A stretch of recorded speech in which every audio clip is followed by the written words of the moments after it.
Imagine waking up in Kirkenes, Norway. You're technically in Norway, but you're further east than Istanbul, and if you drive just 15 minutes, you'll hit the Russian border. This strange quirk of geography reveals something fascinating about Scandinavia's map. Norway has complete control of the Arctic coastline, while Sweden and Finland, despite being larger countries, are completely cut off from it. But why? How did this happen? And does it even matter in today's world? Throughout centuries of wars, alliances, and border changes, somehow Norway has maintained its iron grip on this valuable Arctic territory. Was Norway just that good at defending it? Or did Sweden and Finland never care enough to take it? The truth is far more intriguing, and in today's world of melting ice caps and Arctic resources, it's a geographical lottery that might completely reshape the power dynamics of Northern Europe. To understand this peculiar situation, we need to look at what physically separates these countries. The Scandinavian mountains form one of Europe's longest mountain ranges, stretching over 1,100 miles. That's roughly the distance from New York to Kansas City, creating a natural fortress between Norway and its neighbors. These aren't just any mountains. Winter temperatures regularly plunge -15 degrees Celsius and can reach -30 degrees Celsius, cold enough that if you throw boiling water into the air, it turns to ice before hitting the ground. While these mountains create a natural border for Sweden and Finland, Norway had a crucial advantage: the sea. Norwegian sailors could simply bypass these harsh mountains by boat, giving them exclusive maritime access to the Arctic. This geographical advantage allowed Norway to establish fishing villages and trading posts along the entire Arctic coastline, creating a continuous presence that strengthened their territorial claims. Swedish or Finnish explorers attempting to reach the Arctic by land would face a treacherous journey through frozen mountain passes, often taking weeks for a trip that Norwegian sailors could complete in days. But this still doesn't explain why Sweden, once a formidable empire, never pushed through to claim Arctic territory. To understand that, we need to look at where people actually live. Before we continue any further, if you're enjoying this video, please give it a like and also subscribe to our channel. Your support makes a real difference. As a new channel, every subscription helps us create better content for viewers like you. Take a look at this map of population density. A staggering 91% of Swedes live in either the south or central regions, with just 9% braving the northern territories. In Finland, this divide is even more dramatic: 97% in the south and center, with only 3% in the north. Both Helsinki and Stockholm are positioned along the Baltic Sea, which historically provided access to lucrative European and Russian trade routes. The Arctic, by comparison, only offers routes to sparsely populated Russian territories. The climate difference is another crucial factor. Southern Sweden and Finland enjoy relatively mild conditions.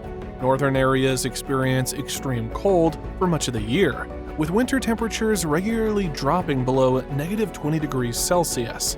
Plus, the warmer, flatter southern lands are far better for agriculture than the harsh, mountainous north. Why fight for territory you can barely use?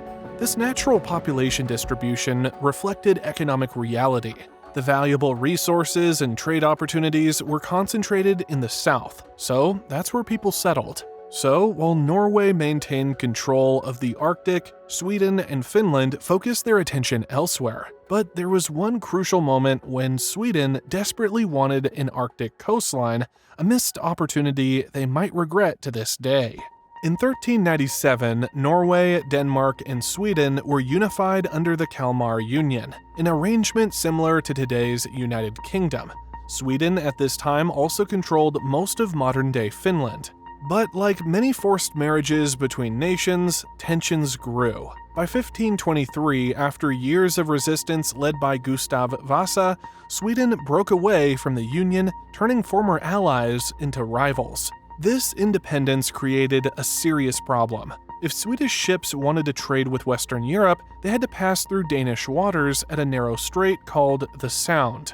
Denmark exploited this geographical advantage by charging exorbitant tolls, becoming wealthy at Sweden's expense. Swedish merchants watched helplessly as their Danish competitors enjoyed duty-free passage while their own ships were stopped and charged. The situation became so frustrating that Sweden began considering alternatives, including a desperate northward expansion. After decades of frustration, Sweden's King Charles IX decided enough was enough. In 1611, he launched a bold plan to seize Finnmark, a Norwegian region bordering the Arctic Ocean. This would give Sweden direct access to the sea, bypassing Denmark's extortionate tolls. To justify this aggression, Charles IX claimed that Swedish Lapland extended all the way to the Arctic coast, an interpretation that Norway and Denmark vehemently rejected.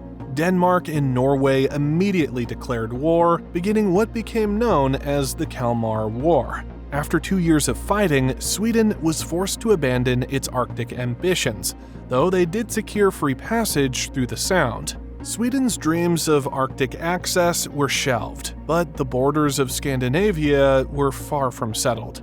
And surprisingly, the person who would most dramatically reshape these borders wasn't even Scandinavian.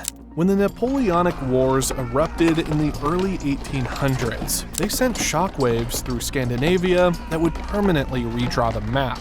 Sweden allied with Britain, while Denmark and Norway sided with France. This fateful decision plunged the region into conflict once again.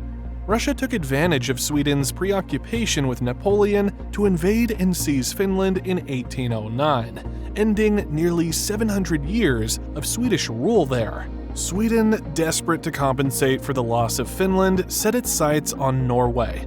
After Napoleon's defeat, the victorious powers saw an opportunity to reorganize European borders.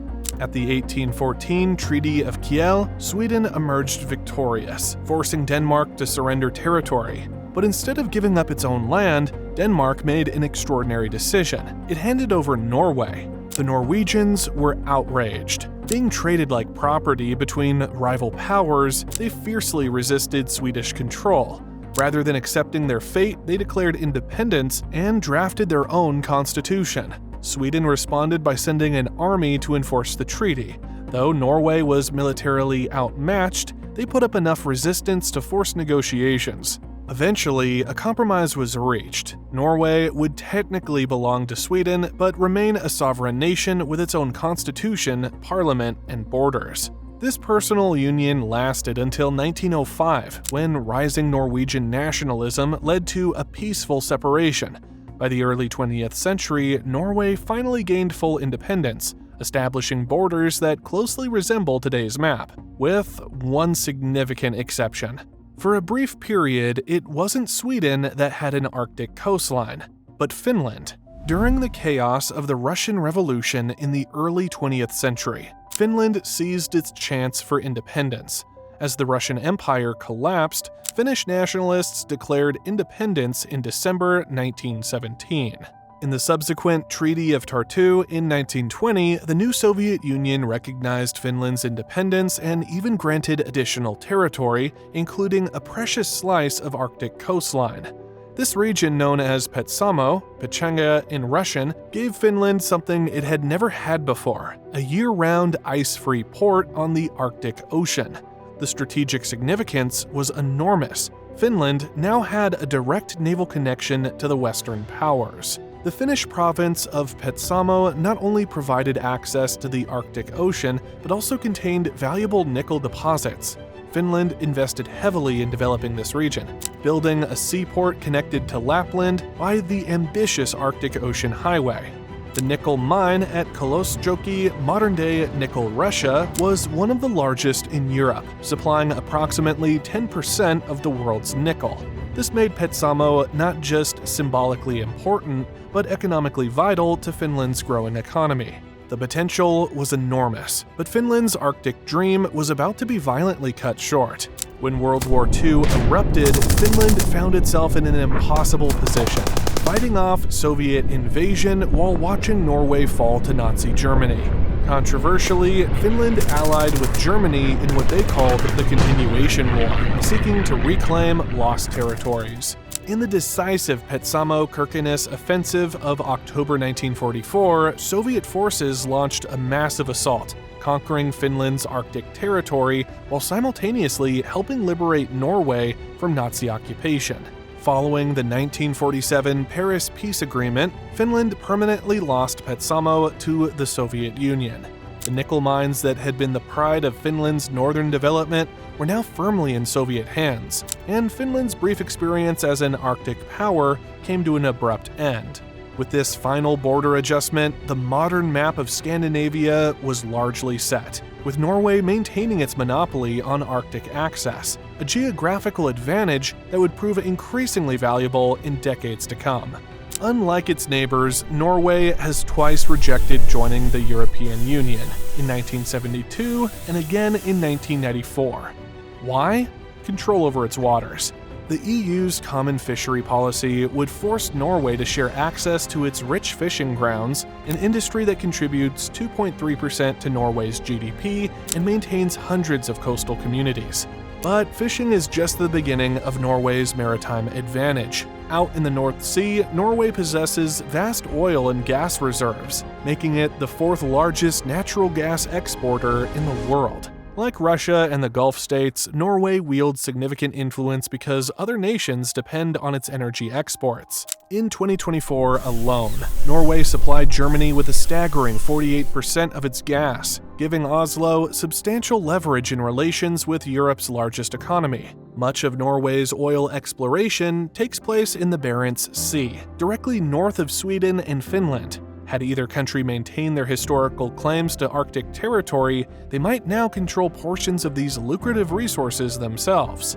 The numbers are staggering. Norway's government pension fund Global, which invests the proceeds from oil and gas, is worth over $1.4 trillion, making it the world's largest sovereign wealth fund. Despite not being an EU member, Norway enjoys the benefits of the single market and Schengen area, allowing relatively frictionless borders with EU countries. And with its massive resources, Norway has ample leverage in trade negotiations. But Norway's geographic advantage is about to become even more valuable, thanks to an unexpected factor: climate change.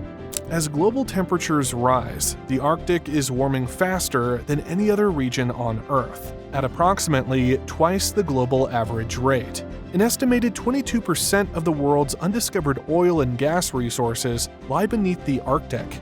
As rising temperatures make these areas more accessible, Norway stands to discover even more energy reserves. Perhaps more significantly, melting ice is opening up new shipping routes. The Northeast Passage along Russia's Arctic coast could reduce the sailing distance between Europe and Asia by up to 40% compared to the traditional route through the Suez Canal. Maritime experts predict that up to 5% of global shipping could be diverted through Arctic waters by 2050, creating a shortcut between Asia and Europe that bypasses traditional routes. China has shown particular interest in these potential Arctic shipping lanes, declaring itself a near-Arctic state and investing heavily in ice-capable vessels. This means this small Scandinavian country suddenly finds itself in a powerful negotiating position with the world's manufacturing giant. As a founding member of the Arctic Council and the host of its headquarters in Tromsø, Norway has positioned itself as a leading voice in Arctic governance. Meanwhile, Sweden and Finland can only participate from a distance without direct access to these increasingly valuable waters. There's another often overlooked aspect of Arctic control: the indigenous Sami people. Traditionally nomadic reindeer herders, the Sami have inhabited northern Scandinavia for thousands of years. For the Sami, national borders were meaningless constructs imposed by distant governments. Their traditional lands, known as Sapmi, stretch across all countries. Norway's control of the Arctic coastline has significant implications for Sami communities. Mining, oil exploration, and potential shipping routes all threaten traditional Sami lands and livelihoods. Had Sweden or Finland controlled portions of the Arctic coast, the legal framework affecting Sami rights might be completely different. Imagine an alternate history where Sweden had successfully seized Finnmark in 1611, or Finland had managed to keep Petsamo after World War II. Either country would likely have approached EU membership with greater hesitation, concerned about protecting their Arctic fishing grounds and oil interests. With Arctic coastlines, they might now wield influence within the EU comparable to powerhouses like Germany and France. Their standing in NATO would also be significantly enhanced, as control of Arctic waters becomes increasingly important to Western security interests. For Finland, retaining Petsamo would have been particularly valuable. Beyond the economic benefits of the nickel mines, an Arctic port would have reduced Finland's dependence on Baltic sea routes that can be threatened by Russia. Sweden, meanwhile, might have developed a different national identity had it secured Arctic access. Rather than focusing primarily on its Baltic orientation, Sweden could have become a truly cross-continental power. Instead, it's Norway that punches far above its weight in international affairs, balancing between developing its resources and protecting the Arctic's fragile environment. Will these borders ever change again? It seems unlikely. Despite their historical rivalries, Scandinavian countries now enjoy friendly relations. All are NATO members as of Finland and Sweden's recent accession. The only potential threat comes from Russia, but NATO membership serves as a powerful deterrent against any territorial ambitions Moscow might harbor. As climate change continues to transform the Arctic, Norway's geographical advantage will only grow more valuable. If the Northwest Passage becomes a major international shipping route, Norway will cement its position as a critical player in global trade, a bitter pill for Sweden and Finland to swallow. Norway faces its own challenges. However, as the world transitions away from fossil fuels, the country must find new economic engines to replace oil and gas revenues. This strange quirk of Scandinavia's map tells us a fascinating story about how geography shapes destiny. The mountainous barrier that has kept Sweden and Finland from the Arctic for centuries represents one of history's most consequential borders, one that may determine which of these countries leads in the century ahead.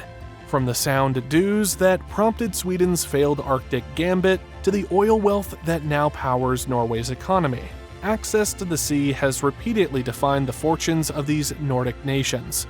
What do you think? Should Sweden or Finland have fought harder for Arctic access? Or was Norway simply destined to control these valuable waters? Let me know your thoughts in the comments below. You have been watching Earth Curious. If you enjoyed this video, please do like and leave a comment below, and also be sure to subscribe. Thanks for watching.